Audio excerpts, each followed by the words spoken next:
A lot of people believe that once you get a job at a studio as a 3D artist, you've made it. Stable job, creative work, cool projects. But here's the uncomfortable truth.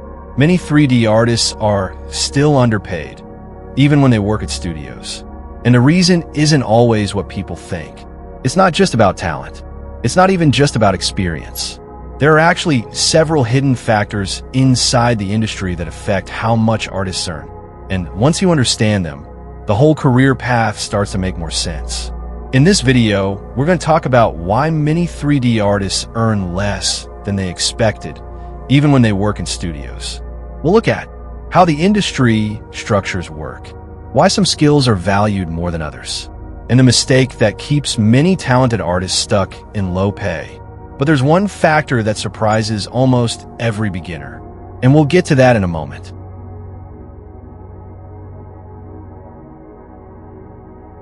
One of the biggest reasons many 3D artists are underpaid is simple economics. A lot of people want to work in creative industries, especially in areas like animation, games, visual effects, because these jobs sound exciting. But when many people want the same job, studios suddenly have a large pool of applicants. And when supply is high, salaries often stay lower than expected. This doesn't mean artists aren't talented. It just means the competition is strong. And studios know there are always new artists entering the industry. But here's the interesting part. Even in industries with high competition, some artists still earn significantly more than others. So what's the difference?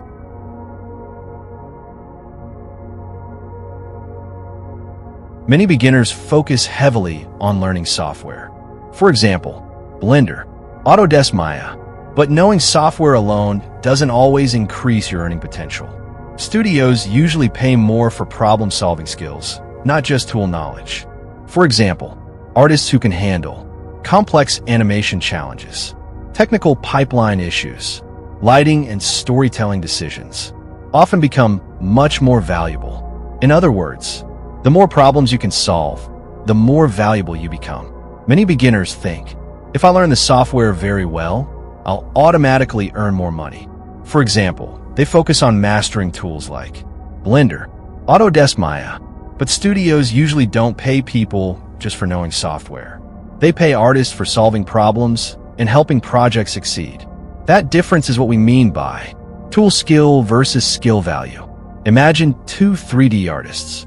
Artist A knows many buttons in the software. They can model objects, render scenes, follow tutorials. But if a project has a new challenge, they struggle. They might ask, which tutorial do I follow for this? Artist B also knows the software, but they can solve problems. For example, fixing broken lighting in a scene, optimizing a heavy model so the game runs smoothly, adjusting animation to make it feel realistic. Because Artist B solves problems, the studio sees them as more valuable. And valuable artists usually get paid more. A studio is creating a game scene using a real-time engine like Unreal Engine 5. Suddenly the scene runs too slowly. The game starts lagging. Now the studio needs someone who can reduce polygon counts, optimize textures, adjust lighting for performance. This is a real production problem. The artist who can solve it becomes extremely valuable. A company wants a product commercial. The client says, "We want the product to look luxurious and futuristic." This is not a software instruction. It's a creative challenge. The artist must decide what lighting creates a premium feeling, how the camera moves, what materials make the product look expensive. The artist who understands these visual decisions creates better work, and clients often pay more for that level of thinking. Software skills help you execute tasks, but problem solving and creative decisions create value. That's why two artists who use the same software can earn very different salaries. Many beginners focus only on learning software, but studios usually don't pay artists just for knowing tools. They pay artists who can solve real production problems. The more problems you can solve, technical or creative, the more valuable you become. Software knowledge helps you do the work, but problem-solving skills are what increase your value. This is why some artists using the same software earn very different salaries. But there's another reason many artists stay underpaid, and it has nothing to do with skill.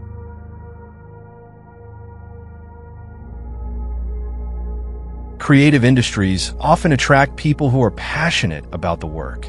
And passion is great, but sometimes it also creates a problem, because some studios know that artists are willing to work long hours on exciting projects. This can lead to situations where artists accept lower pay. Overtime becomes normal. People hesitate to negotiate salaries.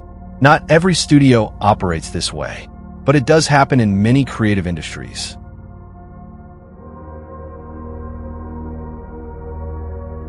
Another factor that affects pay is specialization. Some 3D roles are extremely competitive. For example, basic modeling, beginner animation roles. But certain specialized roles can be harder to fill. These might include technical artists or real-time pipeline experts working with engines like Unreal Engine 5. When fewer people have those skills, studios may offer higher salaries. So, if many artists are underpaid, what can someone actually do about it?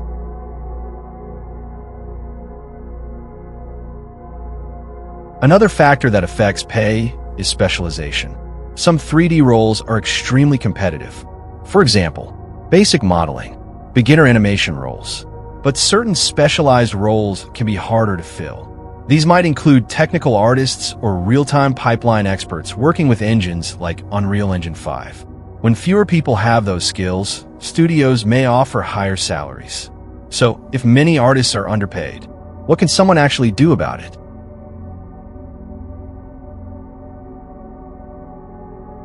Artists who increase their earning potential usually do a few things differently. They focus on building strong portfolios, developing specialized skills, understanding how the industry works. Instead of just learning tools, they learn how to create value in real projects. They also explore opportunities beyond just one type of studio work, because the 3D industry includes many different fields.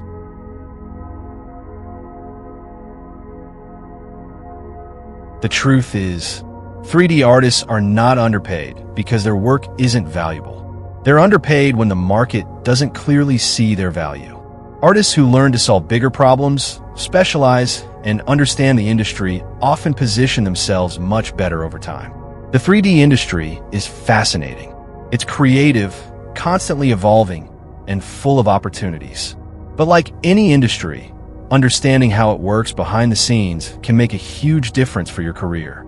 If you're interested in learning how the 3D world really works, from career paths to industry trends, make sure to subscribe.